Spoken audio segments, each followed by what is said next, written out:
বন্ধুরা অনেক দিন বাদে আবার কাঁটাফল খেতে এলাম। এর মধ্যে বাড়িতে কাঁটাফল খাওয়া হয়, কিন্তু দোকান থেকে কিনে কাঁটাফল খুবই কমই খাওয়া হয়। তো দেখুন কাকু পেয়ারাটা কাটছে, পেয়ারার সাইজটাও অনেকটা বড়, ছোট ছোট টুকরো করছে।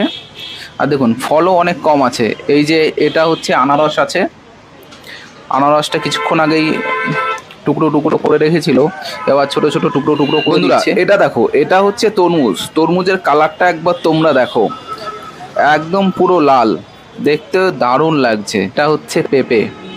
পেঁপে এগুলো সচরাচর খুবই ফলের দোকানে কমই পাওয়া যায়। আর দেখুন বন্ধুরা, এই পেঁপেটার সাইজ অনেক বড়, দেখুন পুরো একদম পেকে লাল টকটক করছে। আর বন্ধুরা এখানে এই যে ফলগুলো কেটে যে রাখছে, এটা কিন্তু শাল পাতার মধ্যে রাখছে, মানে এই শাল পাতার মধ্যে দেওয়া। এগুলো এখন এখন দেখাই যায় না। তো দেখুন বন্ধুরা, আর একটা শালপাতা নিয়ে নিল, নিয়ে শালপাতার মধ্যে আমার কাছে জিজ্ঞাসা করলো যে একটু বিট লবণ দেবে কিনা। আমি বললাম হ্যাঁ দিতে।